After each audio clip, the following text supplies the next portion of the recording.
오늘의 오프닝 질문은 여보에게는 혹시 원수가 있어? 원수?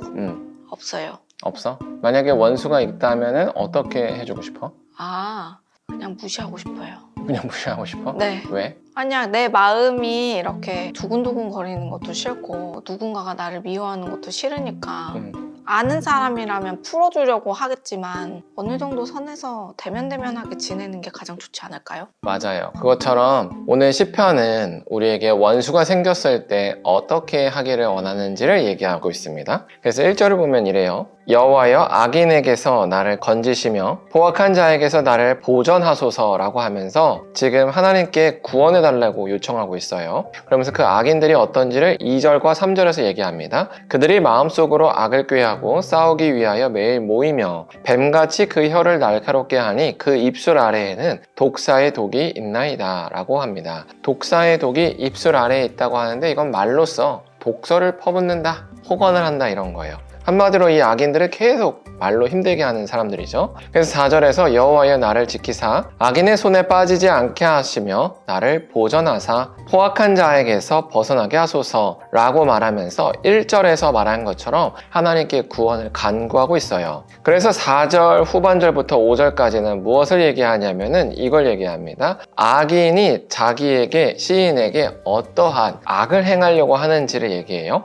그들은 나의 걸음을 밀치려 하나이다. 교만한 자가 나를 해하려고 올무와 줄을 놓으며 길 곁에 그물을 치며 함정을 두었나이다 라고 하면서 악인들이 이러한 악을 행하고 있다라고 하나님께 고발하고 있어요. 그래서 6절에서 내가 여호와께 말하기를 주는 나의 하나님이시니 여호와여 나의 간구하는 소리에 귀를 기울이소서 하였나이다 라고 하면서 하나님께 지금 자신의 목소리에 귀를 기울여 달라고 호소하고 있는 겁니다. 그래서 7절에서 내 구원의 능력이신 주 여호와여 전쟁의 날에 주께서 내 머리를 가려 주셨나이다 라고 얘기합니다. 전쟁의 날에 주께서 내 머리를 가려 주셨나이다 라는 것은 마치 이런 거예요. 화살이 막 날라오는데 하나님이 내 머리 위에다 손을 대서 그 화살을 막아주고 있는 그런 그림을 그리면 됩니다. 그러니까 하나님께서 날 보호해 주셨다 이런 거예요. 그래서 8절부터 10절까지 시인이 진정으로 하고 싶었던 말이 있는 거죠. 여호와여 악인의 소원을 허락하지 마시며 그의 악한 꾀를 이루지 못하게 하소서. 그들이 스스로 높일까 하나이다. 나를 에워싸는 자들이 그들의 머리를 들 때에, 여기서 그들의 머리를 들 때에 라는 말은 우두머리라는 얘기예요.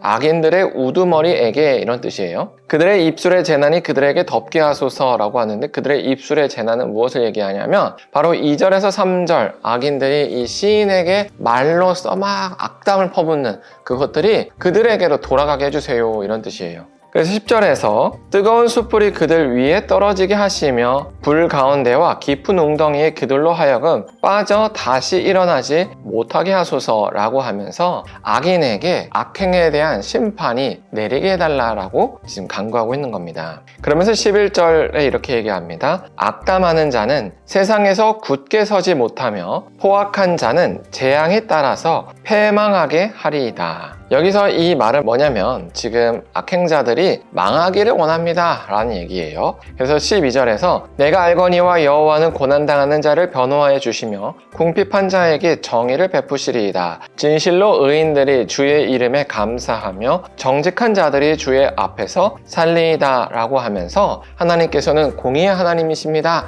그러니 앞서 이 악당들을 물려치져 주세요 라고 얘기하는 거예요. 그래서 오늘 시편 140편 1절부터 13절까지의 내용을 한 줄로 요약하면 하나님 저런 악당들을 처단해 주세요 라는 내용입니다. 어떤 것 같아요? 좋아요. 저도 옛날에 뿔을 머리에 올린다 이걸 가지고 몇 번 기도해 본 적이 있거든요. 아주 통쾌합니다.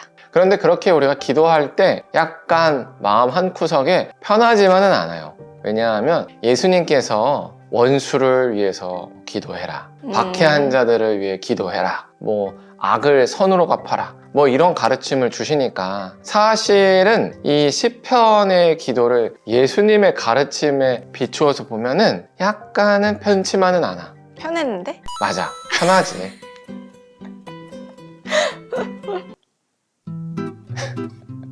왜 웃다 말아? 그냥요. 그래서 그 예수님의 가르침에 비추어 보았을 때 오늘 말씀을 도대체 어떻게 받아들여야 될까? 그러네. 이런 의문이 생기는데 어떻게 받아들여야 되냐면은 이렇게 봐야 돼요. 뭐냐면 예수님은 우리에게 구원의 보증이야. 이미 예수님이 오셨다라는 것은 우리가 이미 구원받았다라는 것의 보증이고 하나님께서 우리를 반드시 구원해 주실 것이다라는 계약서와 같은 거지. 그러다 보니까 예수님께서는 이미 내가 왔으니 너희는 구원받을 거야. 그러니까 구원을 위해서 굳이 기도할 필요가 없다라는 거야. 예를 들면 이런 거지. 하나님, 제가 남자가 되게 해주세요. 넌 남자야. 뭐 이런 거야. 이해가 돼? 이미 예수님이 우리에게 오셨고 우리가 예수님을 믿었다. 구원자로 믿었다는 건 너는 이미 구원을 받았다라는 거야. 그러니까 굳이 뭐 구원해 주세요 이렇게 기도할 필요가 없다라는 거지. 그래서 예수님께서는 오히려 거기서 하나 더 나가서 구원받은 너의 그 상황에서 구원받지 못한 그 사람을 불쌍히 여기는 게 옳다라고 얘기하는 거야.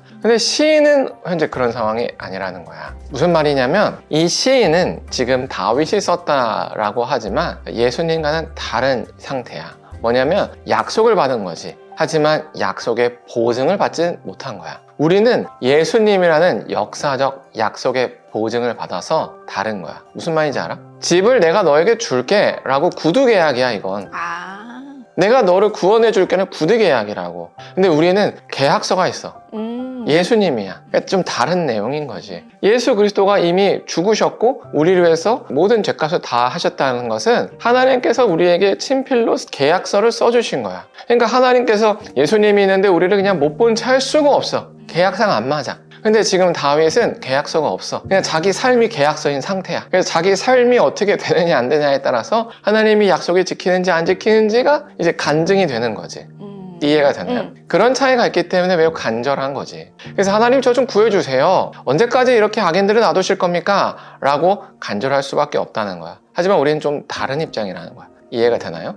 예수님이 오셔가지고 구원을 받았고 예수님이 이 세상을 이겼기 때문에 우리 또한 이길 것이다. 그래서 나를 괴롭히는 저 예수님을 모르는 불쌍한 사람들을 굳이 내가 그 머리에 숯불을 올리거나 복수를 해달라고 기도할 필요가 없다. 왜냐면 이들은 결국엔 불로 들어갈 테니까. 이런 거 같아요. 맞아요. 그리고 이런 겁니다. 그들이 아무리 힘이 세고 설치더라도 우리를 해할 수 없다는 거야. 이게 우리의 믿음인 거야. 이게 하나님께서 예수 그리스도라는 계약서를 통해서 우리에게 하신 약속이기도 한 거지. 그래서 우리가 막 언제 구원해 주실 겁니까? 구원은 해 주실 거예요? 라고 이렇게 할 필요가 없는 거야. 시편처럼. 이해가 돼요?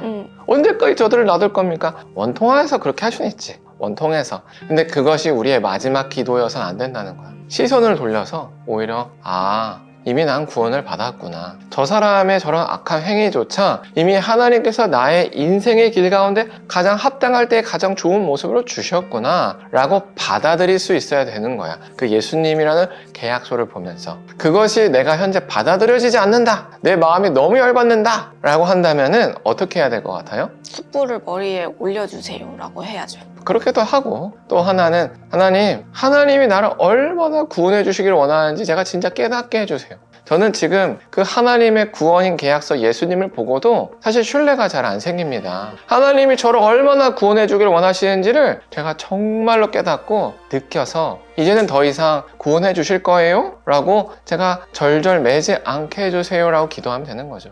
그러면 하나님께서 우리의 마음을 바꾸시고 우리에게 다양한 삶의 경험을 통해서 하나님이 우리를 구원해 주실 것이다 라는 확실한 마음에 그런 감동을 주실 거예요. 이해가 되나요? 근데 시편은 이런 거야. 제 눈앞에서 저 악인들이 쓰러지는 걸 봐야만 안전할 것 같아요. 과한데? 다르지? 달라. 지금 요청하는 게 그거잖아. 하지만 그럼에도 불구하고 또 우리 하나 유의해야 할 것은 속이 열받으면 기도해도 된다. 하지만 거기서 멈춰서는 안 된다. 왜냐하면 우리에게는 이미 구원의 확실한 보증, 계약서가 오셨기 때문이다. 이거예요. 좋은 비유를 따지면 내가 복수를 하려고 하면은 내가 너무 힘들지만 복수를 해줄 경찰이나 검찰에게 맡기면 그들이 수사도 해주고 그들이 형량도 정해준다. 그런 느낌으로 생각하면서 맡길 걸 맡기고 우리가 오늘의 삶을 살면은 오히려 더 하나님 안에서 평안을 누릴 수 있지 않겠나라고 생각이 듭니다. 어떤가요? 좋아요. 네, 오늘 여기까지 하고요. 우리 기도로 마치겠습니다. 사랑의 하나님, 시편 140편을 통해서 우리에게 하나님께서 구원해 주신다라는 그 구원의 보증서를 허락해 주셔서 감사합니다. 그래서 우리가 비록 지금 현재 당장 어떤 원수들의 망함을 보지 못했을지라도 그들은 우리를 해할 수 없고 또 하나님께서는 반드시 우리를 그 악인들의 손에서 건져주신다라고 믿습니다. 그래서 하나님, 이제 우리의 원수 갚음, 이런 힘든 분노의 감정을 하나님께 넘겨드리고 우리가 오늘을 하나님 안에서 평안으로 살 수 있게 하여 주시옵소서. 예수님의 이름으로 기도합니다. 아멘. 아멘.